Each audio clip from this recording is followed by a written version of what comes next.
Today's first question is discuss the halogenation of alkanes. Alkanes में halogenation कैसे होती है उसको हमें समझना है. इस क्वेश्चन में ये पूछा है. Halogenation.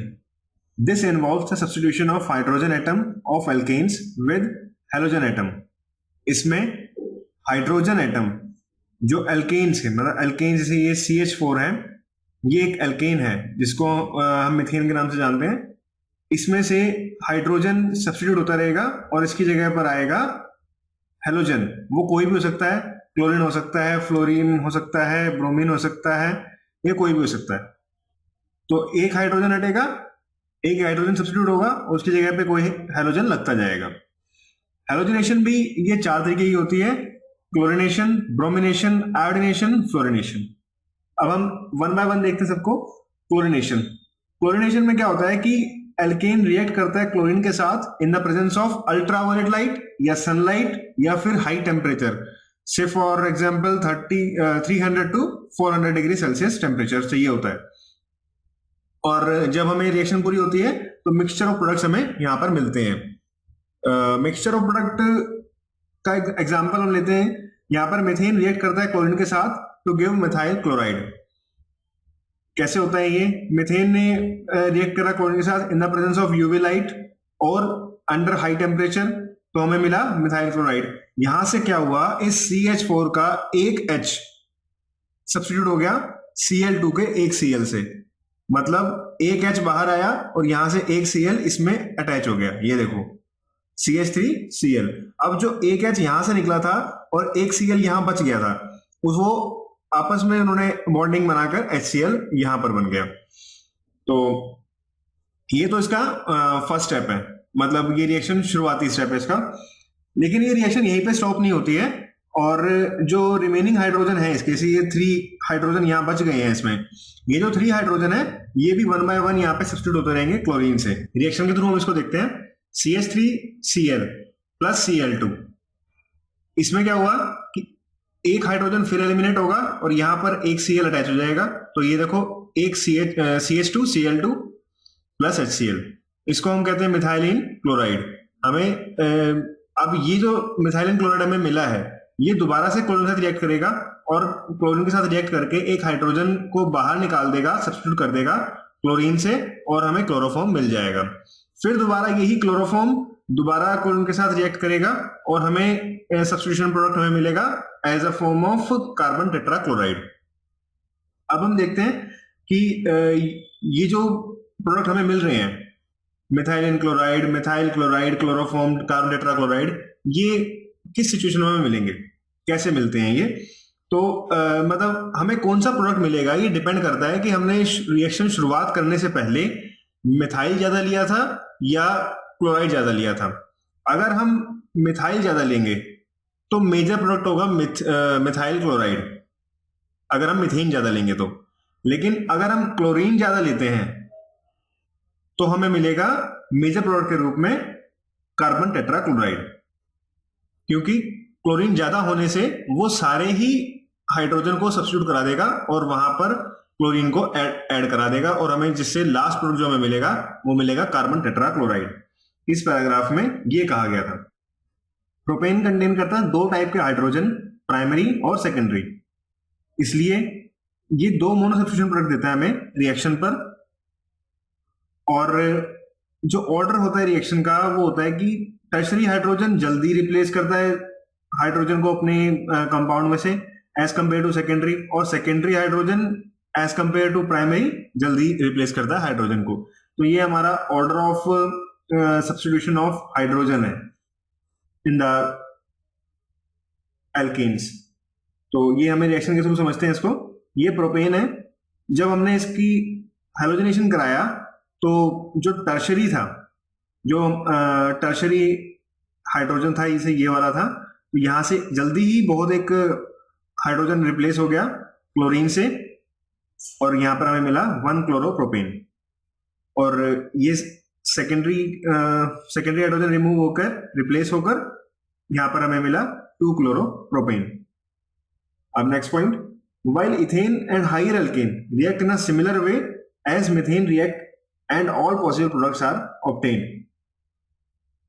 जबकि इथेन और हायर अल्केन मतलब प्रोपेन को, ये जो इस तरीके का हमने जो देखा कि 2 क्लोरोप्रोपेन भी मिल रहा है, 1 क्लोरोप्रोपेन भी मिल रहा है, इस तरीके का हमें कंपाउंड देखने को मिलता है सिर्फ प्रोपेन में। बाकी सभी इथेन और हायर अल्केन जितने भी हैं वो सभी मिथेन के जैसे अपने रिएक्शन शो करते हैं, जैसे हमने अभी ऊपर देखा इनमें। अब इसके मैकेनिज्म पे आते हैं। क्लोरीनेशन रिएक्शन होती है एल्केन की by the formation of free radicals. Free radicals form होते हैं और उनके द्वारा ये रिएक्शन हमें पूरी होती है। इसके कुछ स्टेप्स हैं जैसे कि chain initiation step, chain propagation step, chain termination step. Chain propagation step में क्या होता है कि क्लोरीन का जो मॉलिक्यूल है ये होमोलिटिक फिशन होगा इसमें under the presence of UV light या फिर हाई टेम्परेचर, जिससे जो क्लोरीन मॉलिक्यूल है वो क्लोरीन फ्री रेडिकल्स में ब्रेक हो जाएगा। और ये जो क्लोरीन फ्री रेडिकल्स है, ये नेक्स्ट स्टेप जब हम आते हैं चेन प्रोपेगेशन स्टेप में, यही क्लोरीन फ्री रेडिकल्स अटैक कर देंगे यहां पर आकर मिथेन के ऊपर और HCl बना लेगा। और एक HCl लेके ये अपने आप को मतलब HCl फॉर्मेशन कर लेगा और जो मिथेन था उसका बना देगा ये मिथाइल फ्री रेडिकल। ये देखो, ये क्लोरीन फ्री रेडिकल था, ये हाइड्रोजन ने अपना यहाँ से एक इलेक्ट्रॉन लिया और इसके साथ HCl बना लिया, HCl फॉर्मेशन कर ली, बॉन्ड फॉर्मेशन करके HCl बना लिया। और जो यहाँ पर एक इलेक्ट्रॉन रह गया CH3 का, ये बन गया, इसको अब ये अकेला ही रह गया तो इसको हम कहते हैं मिथाइल फ्री रेडिकल। अब ये जो मिथाइल फ्री रेडिकल है ये सेकंड पॉइंट पर आके इसी स्टेप के सेकंड पॉइंट में क्या करेगा कि दोबारा से क्लोरीन मॉलिक्यूल के साथ रिएक्ट करेगा और हमें देगा मिथाइल क्लोराइड और क्लोरीन फ्री रेडिकल। ये देखो, हमें यहां पर क्या हुआ, मिथाइल फ्री रेडिकल था, ये क्लोरीन मॉलिक्यूल के साथ इसने रिएक्ट किया और रिएक्ट करने के बाद इसने मिथाइल क्लोराइड बना लिया, ये वाला, और जो एक क्लोरीन बच गया वो बन गया यहां पर क्लोरीन फ्री रेडिकल। ये रिएक्शन जब तक चलती रहेगी जब तक इस मिथाइल ग्रुप में हाइड्रोजन बचेंगे। जैसे कि हाइड्रोजन सभी रिमूव हो जाएंगे ये रिएक्शन भी खत्म हो जाएगी। तो इसमें यही बताया, step A and B are repeated over again and again. जैसे हमने पहले पढ़ा कि अगर क्लोरीन ज्यादा होगा तो हमें एंड प्रोडक्ट मिलेगा कार्बन टेट्राक्लोराइड, मतलब ये सारे हाइड्रोजन रिमूव होते जाएंगे। थर्ड पॉइंट में आते हैं, जो टर्मिनेशन स्टेप है इसका, चेन टर्मिनेशन स्टेप जिसको बोलते हैं। इस रिएक्शन में क्या होता है कि रिएक्शन स्टॉप हो जाती है।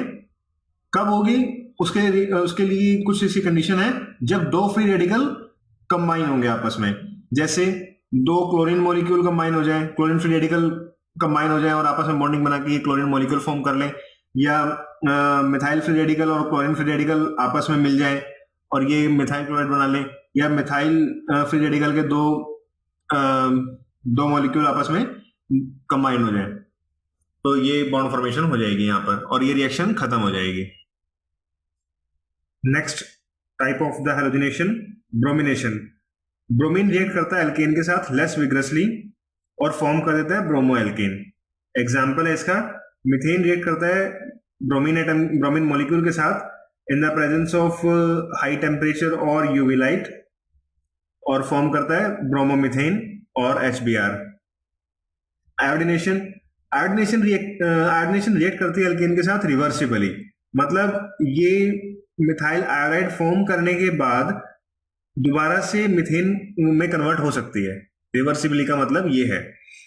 कैसे होता है ये, हाइड्रोजन आयोडाइड फॉर्म जो होता है इसमें एज अ बाय प्रोडक्ट, वो एक पावरफुल रिड्यूसिंग एजेंट है। ये हाइड्रोजन आयोडाइड जो फॉर्म हुआ है ये एक पावरफुल रिड्यूसिंग एजेंट है जो आइडो एल्केन को दोबारा से एल्केन में कन्वर्ट करने की पावर रखता है, एबिलिटी है उसमें इतनी। हाउएवर ये जो एल्केन्स है ये आयोडीनेशन रिएक्शन इसके साथ कराई जाती है in the presence of oxidising agent, और वो ऑक्सीडाइजिंग एजेंट होते हैं HiO3 और HNO3। ऐसा इसलिए कराया जाता है क्योंकि हमने अभी पढ़ा कि ये रिएक्शन रिवर्सिबल है, मतलब दोबारा मिथेन फॉर्म हो सकता है मिथाइल आयोडाइड से। तो अगर ऐसा ना हो इसलिए ऑक्सीडाइजिंग एजेंट का इसमें यूज किया जाता है। ये क्या करता है कि हाइड्राइडिक एसिड जो हमारा HI है, जैसे ही ये बनता है रिएक्शन में, उसी से जबी की जबी इसको रिमूव करा जाता है और हमारा जो रिएक्शन है वो बैक नहीं होती, मिथाइल आयोडाइड से मीथेन नहीं बनता। एग्जाम्पल है इसका, रिएक्शन देखते हैं इसकी कि 5HI जब HiO3 साथ रिएक्ट करता है तो 3I2 बनता है, मतलब आयोडीन फॉर्म हो जाता है यहाँ पे HI का, और प्लस H2O। जब HI बचा ही नहीं, HI से बन गया आयोडीन, तो ये मतलब रिएक्शन को बैक नहीं ले जा सकता। Next, florination. Fluorine is most reactive. Fluorine बहुत ज्यादा रिएक्टिव होता है और ये मोइस्ट कंडीशन में एक्सप्लोसिवली रिएक्ट करता है एल्केन के साथ। Fluorine can however be obtained from alkanes by the action of fluorine fluoroalkanes can however be next question, discuss briefly the oxidation of alcohols. इसको समझते हैं। Oxidation of alcohol can be used to distinguish between primary, secondary and tertiary alcohols. Alcohol का oxidation primary, secondary और tertiary alcohols को distinguish करने में किया जाता है। The nature of product depends upon the type of alcohols and the conditions of the reaction. हमें product में क्या मिलेगा वो डिपेंड करता है कि कौन से टाइप का हमने अल्कोहल और क्या कंडीशन दी है हमने रिएक्शंस को, रिएक्शन के दौरान। इस पर डिपेंड करता है कि हमें क्या नेचर का प्रोडक्ट हमें मिलेगा। Most widely used oxidising agent are, जो सबसे ज्यादा यूज होते हैं ऑक्सीडाइजिंग एजेंट, वो है KMnO4 प्लस H2SO4 और दूसरा है sodium dichromate plus H2SO4। Primary alcohols, अब आते हैं कि 3 तरीके के होते हैं alcohol, primary alcohol, secondary alcohol, tertiary alcohol. Primary alcohol सबसे पहले जब ऑक्सीडाइज्ड होंगे इन the presence of sodium dichromate तो हमें देंगे पहले ये एल्डिहाइड, एल्डिहाइड देंगे, और जब हम दोबारा इसको फर्दर ऑक्सीडाइज कराएंगे तो हमें मिलेगा एसिड। इसको रिएक्शन समझते हैं। इथाइल अल्कोहल को सोडियम डाइक्रोमेट की प्रेजेंस में हमने ऑक्सीडाइज कराया तो हमें मिला एसिटल्डिहाइड, और इसको हम फर्दर जब दोबारा इसकी रिएक्शन कराते हैं सोडियम डाइक्रोमेट के साथ तो हमें मिलता है acetic acid. The acid and alcohol contain the same number of carbon. इसमें ये कह रहा है कि इथाइल अल्कोहल जितने नंबर ऑफ कार्बन का था उतने ही नंबर ऑफ कार्बन का हमें एसिड भी मिला, एसिटिक एसिड भी हमें उतने ही नंबर ऑफ कार्बन का मिला। ये इस लाइन का मतलब है। The reaction can be stopped at the aldehyde stage by removing it from the oxidising medium as it is formed by distillation. इसमें ये कह रहा है कि हम इस रिएक्शन को एसिटिक एसिड तक ना पहुंचने दें, इसलिए हम एसिटल्डिहाइड की स्टेज तक ही इस रिएक्शन को रोक सकते हैं। कैसे? जैसे ही एसिटल्डिहाइड फॉर्म होगा तभी हम डिस्टिलेशन कर कर हम ऑक्सीडाइजिंग मीडियम को यहां से रिमूव कर देंगे तो हमारी रिएक्शन रुक जाएगी। Secondary alcohol, they are oxidise to the corresponding ketone. ये क्या होता है कि सेकेंडरी अल्कोहल हमें कीटोन देगा। करस्पॉन्डिंग से मतलब है यहां पर जितने नंबर ऑफ कार्बन का हमने सेकेंडरी अल्कोहल लिया है उतने ही नंबर ऑफ कार्बन का हमें कीटोन मिलेगा। Further oxidation under very drastic condition breaks up the ketone molecule producing carboxylic acid. वो कह रहा है कि कीटोन बनने के बाद जब हम ड्रास्टिक कंडीशंस में दोबारा रिएक्ट कराएंगे इस कीटोन को तो हमें कार्बोक्सिलिक एसिड मिलेगा जो कुछ कम कार्बन कंटेन करता होगा। इसका रिएक्शन है, ये आइसोप्रोपाइल अल्कोहल को हम रिएक्ट कराते हैं सोडियम डाइक्रोमेट के प्रेजेंस में, ऑक्सीडाइज कराते हैं इसको तो हमें मिलता है acetone plus H2O। Tertiary alcohol पे आते हैं। टर्शियरी अल्कोहल ऑक्सीडेशन के दौरान स्टेबल रहेगा क्योंकि ये नॉर्मल कंडीशन में रिएक्शन कोई शो नहीं करता, इसीलिए इसके रिएक्शन भी देखो, टर्शियरी ब्यूटाइल अल्कोहल को सोडियम डाइक्रोमेट के साथ रिएक्ट कराया, ऑक्सीडाइज कराया तो कोई रिएक्शन इसने नहीं दी। ये रिएक्शन देगा ड्रास्टिक कंडीशन में। टर्शियरी अल्कोहल ड्रास्टिक कंडीशन में रिएक्ट ऑक्सीडाइज कराने पर हमें कीटोन और एसिड दोनों देगा, लेकिन इसमें क्या होगा कि कार्बन एटम जितने टर्शियरी ब्यूटाइल अल्कोहल में हैं, जैसे यहां पर हम देख पा रहे हैं 1 2 3 4 यहां पे कार्बन है, तो हमें जो कीटोन और कार्बोक्सिलिक एसिड मिलेगा वो लेस नंबर ऑफ उसके मिलेंगे, कार्बन के मिलेंगे।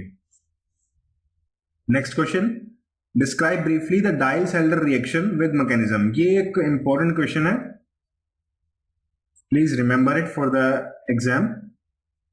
डाइजल्टर रिएक्शन में क्या होता है कि कार्बन कार्बन के नए बॉन्ड बनते हैं जो सिंथेटिक ऑर्गेनिक केमिस्ट्री में बहुत इंपॉर्टेंट है, क्योंकि it is only through such reaction that small carbon skeleton can be converted to larger one. इसमें ये कह रहा है कि कार्बन कार्बन बॉन्ड बनने से जो छोटे कार्बन की चेन है वो लार्जर कार्बन की चेन में कन्वर्ट हो जाती है। और डाइलेटर रिएक्शन में क्या होता है कि पर्टिकुलरली इंपॉर्टेंट है क्योंकि ये भी सेम नए कार्बन कार्बन बॉन्ड को फॉर्म करता है और उसको साइक्लिक रूप दे देता है, साइक्लिक मॉलिक्यूल उसको बना देता है। अब ये इसके साइंटिस्ट के नाम है ऑटो डाइल्स और कर्ट एल्डर। डाइल एल्डर ये दो साइंटिस्ट थे, इनके नाम पर इस रिएक्शन का नाम पड़ा और बाद में इनको नोबेल प्राइज मिला केमिस्ट्री में इस रिएक्शन के लिए 1950 में। डाइल एल्डर रिएक्शन ये कहती है कि कॉन्जुगेटेड डाइन रिएक्ट करते हैं। कॉन्जुगेटेड डाइन ये होते हैं कि एक कार्बन की चेन होती है जिसमें दो या दो से ज्यादा डबल बॉन्ड पाए जाते हैं। देखो यहाँ पे ये एक कार्बन एटम की चेन है, एल्कीन है ये, जिसमें दो डबल बॉन्ड है, इसको हम डाइन्स कहते हैं। तो डाइलेटर रिएक्शन भी यही कहता है कि कॉन्जुगेटेड डाइन रिएक्ट करता है एक कंपाउंड के साथ जो कंटेन करता है कार्बन कार्बन डबल बॉन्ड। ये देखो इथाइलिन में, और ये जो कंपाउंड के साथ रिएक्ट करता है इसको हम डाइनोफाइल कहते हैं, क्योंकि ये डाइन्स लवर होता है, क्योंकि ये इथाइलिन रिएक्ट करेगा अभी डाइन के साथ, इसलिए इसको डाइनोफाइल कहा जाता है। और जो हमें प्रोडक्ट मिलेगा रिएक्शन के बाद उसको हम नॉर्मली कहते हैं एडक्ट। इसको रिएक्शन समझते हैं। ये जो हमारे पास कंपाउंड है इसका नाम है 1,3-ब्यूटाडाइन। ये रिएक्ट करेगा इथाइलिन के साथ 200 डिग्री सेल्सियस टेम्परेचर में। रिएक्ट करने के बाद हमें देगा ये साइक्लोहेक्सेन, जिसको जनरली हम एडक्ट कहते हैं। Diels Alder reaction is another example of pericyclic reaction. Diels Alder reaction pericyclic reaction का अनदर नाम है, अनदर एग्जांपल है। पेरिसाइक्लिक रिएक्शन क्या होती है? A reaction takes place in one step by a cyclic shift of electrons. Pericyclic reaction ये वो reaction होती है जिसमें इलेक्ट्रॉन्स की शिफ्टिंग होती है, मतलब कि ये 1,3-ब्यूटाडाइन और इथाइलिन आपस में जो ऐड हो रहे हैं साइक्लोहेक्सेन बनाने के लिए, ये बेसिकली इलेक्ट्रॉन्स की इनमें शिफ्टिंग हो रही है। इस कंपाउंड में इलेक्ट्रॉन्स की शिफ्टिंग हो रही है, और ये इलेक्ट्रॉन की शिफ्टिंग भी एक ही स्टेप में हो रही है, तो इसलिए इसको पेरिसाइक्लिक रिएक्शन कहा जाता है। इस तरीके की रिएक्शंस को पेरिसाइक्लिक रिएक्शंस कहा जाता है। इसको हम साइक्लो एडिशन रिएक्शन भी कहते हैं। साइक्लो एडिशन रिएक्शन में क्या होता है कि जिसमें दो रिएक्टेंट फॉर्म करते हैं साइक्लिक प्रोडक्ट। ये देखो यहाँ पर 1,3-ब्यूटाडाइन और इथाइलिन रिएक्ट करके बना रहे हैं साइक्लोहेक्सीन, साइक्लिक प्रोडक्ट है ये, तो इसलिए इसको हम साइक्लो एडिशन रिएक्शन भी कहते हैं। More precisely, the Dieldar reaction is a 4+2 cycloaddition reaction because of 6 pi electrons involved in the cyclic transition state. इस लाइन का मतलब ये है कि डाइलेटर रिएक्शन को हम 4+2 साइक्लोएडिशन रिएक्शन भी कहते हैं। ऐसा इसलिए क्योंकि जब साइक्लिक ट्रांजिशन हो रहा होता है, जब ये रिएक्शन हो रही होती है और एक साइक्लिक रिंग बन रही होती है, तो उसमें 6 पाई इलेक्ट्रॉन्स इन्वॉल्व होते हैं। वो 6 पाई इलेक्ट्रॉन कौन से हैं? 2 पाई इलेक्ट्रॉन यहां से, 2 पाई इलेक्ट्रॉन यहां से और 2 पाई इलेक्ट्रॉन यहां से। आगे उसने यही कहा है कि 4 pi electron comes from the conjugated diene, 4 pi electrons comes from the conjugated diene, और 2 pi electron come from the dienophile. The reaction in essence converts 2 pi bonds into 2 sigma bond. ये कह रहा है कि इस रिएक्शन में क्या होता है कि 2 pi bond कन्वर्ट हो जाते हैं 2 सिग्मा बॉन्ड में। कैसे? ये वाला जो डबल बॉन्ड है, इसमें से एक बॉन्ड इसके साथ अटैच हो जाएगा, इसके साथ बॉन्डिंग करेगा, और ये वाला जो बॉन्ड है ये इसके साथ बॉन्डिंग करेगा। तो इसलिए अब यहां पर एक एक बॉन्ड तो इनके साथ बॉन्डिंग में लग गया, ऐसे यहां पर एक बॉन्डिंग में लग गया, तो सिग्मा बॉन्ड हो गया। इसीलिए उसने ये कहा है कि 2 pi bond convert into 2 sigma bond. Next point, the reactivity of the dienophile is increased if one or more electron withdrawing group are attached to its sp2 carbon. Dienophile की reactivity increase होती है यदि एक या एक से ज्यादा electron withdrawing group attach होते हैं sp2 कार्बन से. ये देखो, ये sp2 कार्बन है और ये हमारा sp2 कार्बन है और इलेक्ट्रॉन विड्रॉइंग ग्रुप है हमारा यहाँ पे ये ऑक्सीजन. तो इसने यही कहा है कि हमारी रिएक्टिविटी इंक्रीज हो जाएगी डायनोफाइल की जब sp2 कार्बन से हमारा इलेक्ट्रॉन विड्रॉइंग ग्रुप अटैच होगा. Next point, an electron withdrawing group such as carbonyl group और cyano group withdraws electron from the double bond. ये जो इलेक्ट्रॉन विड्रॉइंग ग्रुप होते हैं जैसे CO और CN, ये इलेक्ट्रॉन को विड्रॉ करते हैं डबल बॉन्ड से. मतलब ये लोग, जैसे ये CO है, ये इस डबल बॉन्ड से इलेक्ट्रॉन को खींचेगा अपनी तरफ, जिस कारण से पार्शियल पॉजिटिव चार्ज आ जाएगा sp2 वाले कार्बन पर, इस वाले कार्बन पर, और making a dihedral reaction easier to initiate. इससे ये जो डाइहेड्रल रिएक्शन है ये इजीली अकर हो जाएगी. ये देखो यहां पे दिखाया है कैसे इसका इलेक्ट्रॉन विड्रॉइंग होएगा. यहां से इस डबल बॉन्ड से ये बॉन्ड यहां चला जाएगा, जिस कारण से ये वाला जो डबल बॉन्ड है इसके इलेक्ट्रॉन्स ऑक्सीजन पर चले जाएंगे और पार्शियल पॉजिटिव चार्ज आ जाएगा CH2 पर और ऑक्सीजन पर आ जाएगा पार्शियल नेगेटिव चार्ज. ये एक रेजोनेंस हाइब्रिड दिखाया है इसमें हमने. यहाँ पर एक ये रेजोनेटिंग स्ट्रक्चर है, यहाँ पर डबल बॉन्ड बन रहा है सारे कंपाउंड पर. Next point, the partial positive charge sp2 carbon of the dienophile can be likened to the electrophile that is attacked by pi electrons from C1 of the conjugated dienes. The other sp2 carbons of the dienophile is nucleophile that adds C4 of the diene. अब इसका mechanism पे आते हैं.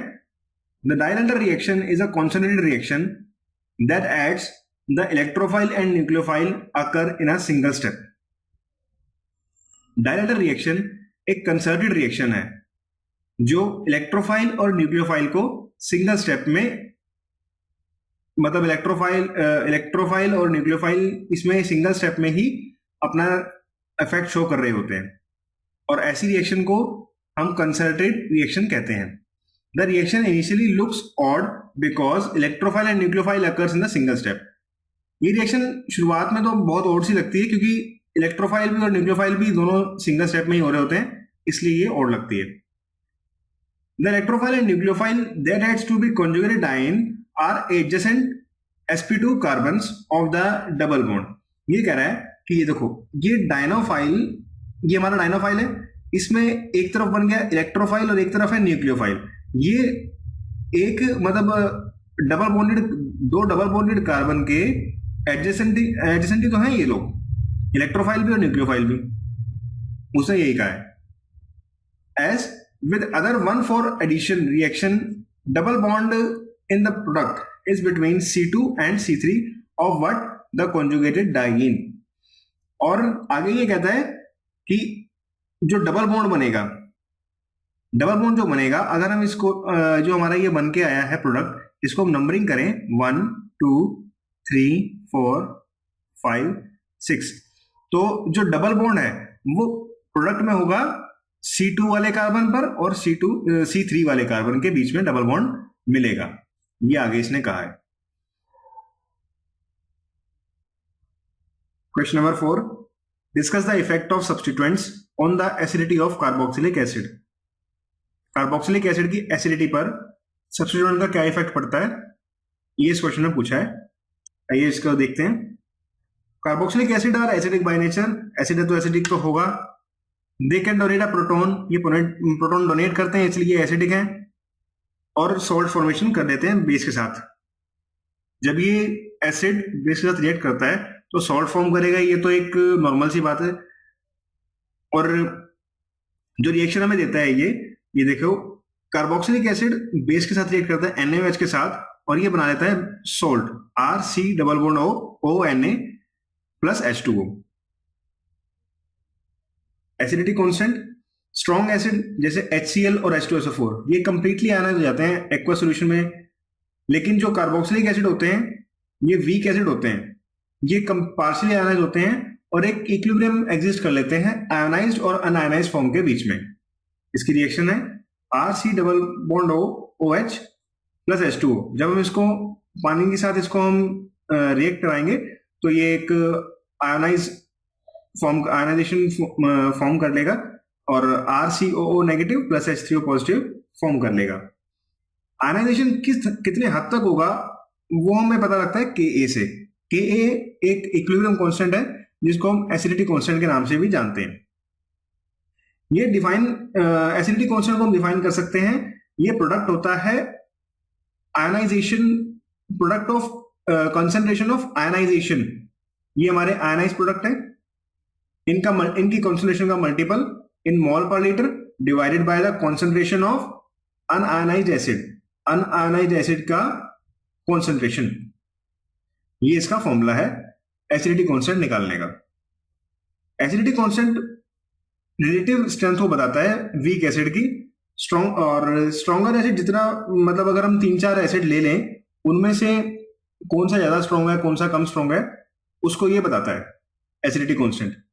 और जो stronger acid होगा उसकी सबसे ज्यादा न्यूमेरिकल वैल्यू होगी एसिडिटी कांस्टेंट की।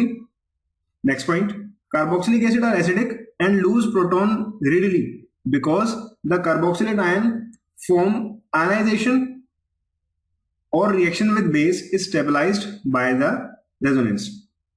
कार्बोक्सिलिक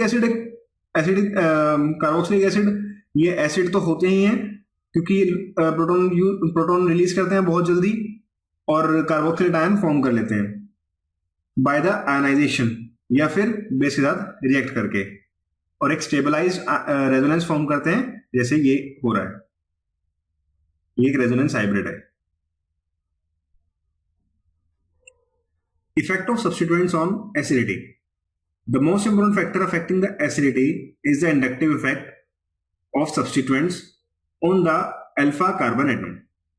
जो बहुत ज्यादा इंपॉर्टेंट है हमारी एसिडिटी के लिए कार्बोक्सिलिक एसिड की, वो है inductive effect of the substituent. हमने सब्स्टिट्यूएंट जो अटैच किया है अल्फा कार्बन एटम पर, वो इसका इंडक्टिव इफेक्ट क्या है, उससे हमारी एसिडिटी इफेक्ट करती है। तो ये दो तरीके की होती है, इलेक्ट्रॉन रिलीजिंग अल्काइल ग्रुप और इलेक्ट्रॉन विड्रॉइंग सब्स्टिट्यूएंट अगर हम अटैच करते हैं तो इनसे हमारी एसिडिटी कार्बोक्सिलिक एसिड की अफेक्ट करती है। अगर हम इलेक्ट्रॉन रिलीजिंग अल्काइल ग्रुप लेंगे, इलेक्ट्रॉन रिलीजिंग समझ में ही आ रहा है कि रिलीज करेगा, अल्काइल ग्रुप इलेक्ट्रॉन रिलीज करेगा अपना अल्फा कार्बन पर और जिससे एसिडिटी हमारी डिक्रीज हो जाएगी। इसको हम पढ़ते हैं, this is because the electron releasing group increase the negative charge on the carboxylate ion. जो इलेक्ट्रॉन रिलीजिंग ग्रुप होगा वो नेगेटिव चार्ज बढ़ा देगा कार्बोक्सिलेट आयन पर, जिससे वो डिस्टेबलाइज हो जाएगा और प्रोटॉन लूज करने में उसको डिफिकल्टी होगी, जिससे साइज ऑफ द अल्काइल और जैसे जैसे मतलब अगर हम अल्काइल ग्रुप बढ़ाते जाएंगे वैसे वैसे एसिडिटी कार्बोक्सिलेट आयन की डिक्रीज होती जाएगी। इसको हम एग्जांपल समझते हैं। ये हमारा एक फॉर्मिक एसिड है जिसमें कोई अल्काइल ग्रुप अटैच नहीं है, तो इसका जो Ka है एसिडिटी कांस्टेंट है वो है 17.7 into 10 to the power -5, और ये हमारा है एसिटिक एसिड जिसमें एक अल्काइल ग्रुप अटैच है और इसकी Ka की वैल्यू घटकर हो गई है 1.76 into 10 to the power -5। कितना फर्क आ गया, 17 से 1.76। और यदि हम अल्काइल ग्रुप को नंबर बढ़ा देते हैं, यहाँ पर प्रोपियोनिक एसिड बना देते हैं, तो यहाँ पे जो Ka की वैल्यू बचेगी वो है 1.34 into 10 to the power -5। Next पे आते हैं electron withdrawing substituent. Electron withdrawing substituent जैसे एग्जांपल में chlorine, bromine, fluorine, hydroxide ion, cyanide, ये एसिडिटी को इंक्रीज करते हैं। कैसे करते हैं वो देखते हैं। ऐसा इसलिए होता है क्योंकि इलेक्ट्रॉन विड्रॉइंग सब्स्टिट्यूएंट जो होते हैं ये नेगेटिव चार्ज को डिक्रीज कर देते हैं कार्बोक्सिलेट आयन से और उसको स्टेबलाइज कर देते हैं। इलेक्ट्रॉन विड्रॉइंग ग्रुप वो होते हैं जो कार्बोक्सिलेट आयन से इलेक्ट्रॉन को, एक्सेस इलेक्ट्रॉन्स को अपनी तरफ खींचते हैं, जबकि इलेक्ट्रॉन रिलीजिंग ग्रुप वो होते हैं जो अपने इलेक्ट्रॉन को कार्बोक्सिलेट आयन को दे देते हैं।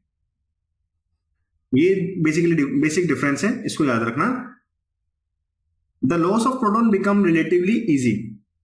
जब ये स्टेबलाइज हो जाएगा इलेक्ट्रॉन विड्रॉइंग सब्स्टिट्यूएंट अटैच होने से, तो जो प्रोटॉन को रिलीज करने में आसानी होगी रिएक्शन में। इसको एग्जांपल समझते हैं। Chloroacetic acid is about 100 times stronger than the acetic acid.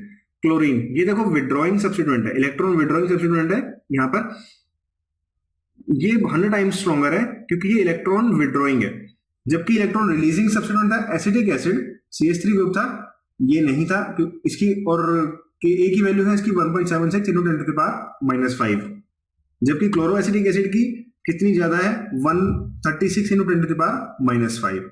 See the difference. The strength of the electron withdrawing substituent determines the magnitude of the effect on acidity. Electron withdrawing group में आपस में मतलब कौन ज्यादा मतलब जिसकी efficacy है, कौन मतलब स्ट्रेंथ किसकी ज्यादा है किसकी कम है, उसमें हम कंपैरिजन करते हैं। तो फ्लोरोएसिटिक एसिड की Ka की वैल्यू है 260 × 10⁻⁵, जबकि क्लोरोएसिटिक एसिड की Ka की वैल्यू है 136 × 10⁻⁵। तो ये डिफरेंस हमें बताता है कि फ्लोरोएसिटिक एसिड स्ट्रॉन्गर है क्लोरोएसिटिक एसिड से, Ka की वैल्यू से पता लग रहा है, क्योंकि fluorine is more electronegative than Cl। ये इसका रीजन है। जैसे जैसे number of electron withdrawing substituent हम इंक्रीज करते जाएंगे, एसिडिटी भी इंक्रीज होती जाएगी। जैसे यहां पर हमने क्लोरीन के 3 एटम लगा दिए, अटैच कर दिए, सब्स्टिट्यूट कर दिए अल्फा कार्बन पर, तो इस Ka की वैल्यू हो गई 23,200 10⁻⁵, जबकि यहां पर हमने क्लोरीन के 2 एटम अटैच करे थे, तो यहां पर थी 5,530 × 10⁻⁵, और यहां पर एक ही था क्लोरोएसिटिक एसिड में, तो Ka की वैल्यू थी 136 × 10⁻⁵। तो लाइन में यही कहा गया था कि जितने ज्यादा इलेक्ट्रॉन विड्रॉइंग सब्स्टिट्यूएंट उतनी ज्यादा acidity. Next question, right in brief the mechanism and stereochemistry of SN2 reaction. इसमें SN2 रिएक्शन की मैकेनिज्म और स्टीरियोकेमिस्ट्री बतानी है। आइए समझते हैं। पहले SN2 की definition. SN2 stands for biomolecular nucleophilic substitution. इसको बायोमोलिकुलर न्यूक्लियोफिलिक सब्स्टिट्यूशन कहा जाता है, शॉर्ट में इसको हम कहते हैं SN2। When the rate of substitution reaction depends on the concentration of both the substrate and the nucleophile। इस सब्स्टिट्यूशन रिएक्शन का जो कॉन्सेंट्रेशन है वो डिपेंड करती है सबस्ट्रेट पर और न्यूक्लियोफाइल पर। The reaction is of second order. जब इस तरीके की कुछ सिचुएशन बनती है तो जो रिएक्शन होती है वो कहलाती है सेकेंड ऑर्डर, और उसको रिप्रेजेंट किया जाता है SN2 से। ये SN2 रिएक्शन का रेट निकालने का फॉर्मूला है जो डायरेक्टली प्रोपोर्शनल है concentration of substrate into concentration of nucleophile। Next point, evidently the rate determining step involves the participation of both substrate and nucleophile। Clear? Mechanism: in SN2 reaction, the hydrolysis of methyl bromide of aqueous NaOH takes place।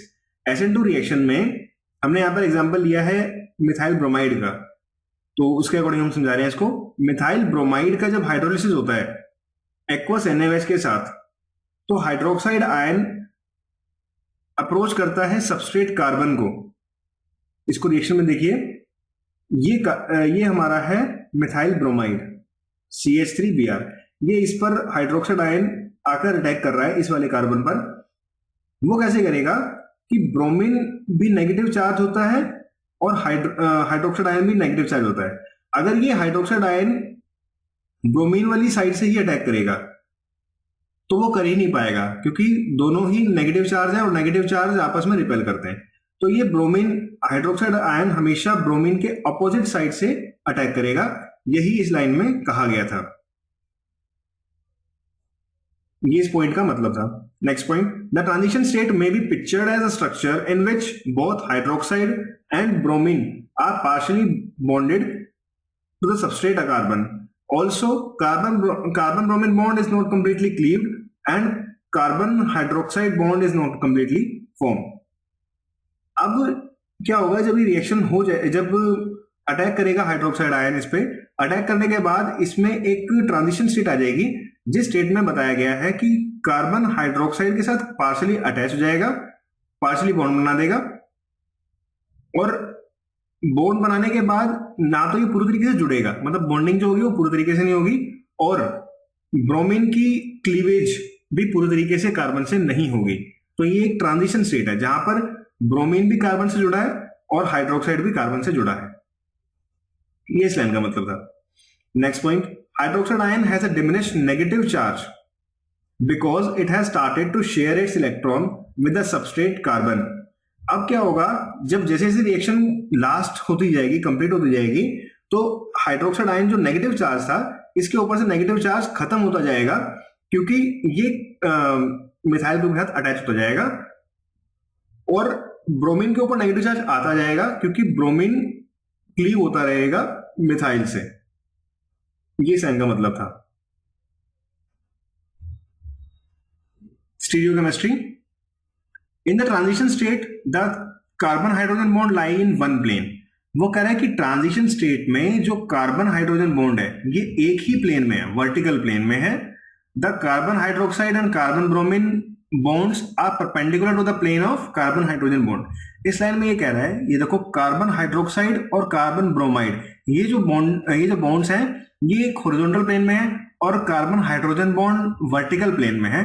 तो ये आपस में अगर देखा जाए तो ये perpendicularly हो रहे हैं, बॉन्ड फॉर्मेशन कर रहे हैं, परपेंडिकुलर प्रेजेंट है, ये परपेंडिकुलर प्लेन में प्रेजेंट है ये। तो ये साइन का मतलब था। The energy needed for the cleavage of carbon-bromine bond is partially provided by the energy liberated by the carbon hydroxide bond formation। वो कह रहा है कि कार्बन ब्रोमीन बॉन्ड को टूटने के लिए जो एनर्जी चाहिए वो पार्शली प्रोवाइड कराई जाती है, जो एनर्जी लिबरेट होती है जब कार्बन हाइड्रोक्साइड बॉन्ड बन रहा होता है। मतलब इस बॉन्ड को टूटने के लिए, इस बॉन्ड के बनने पर जो एनर्जी लिबरेट होती है वो यूज होती है। ये साइन का मतलब है। Next, in the course of the reaction the configuration of the carbon is inverted rather like an umbrella blown outside inside out. The change in configuration is called Walden inversion.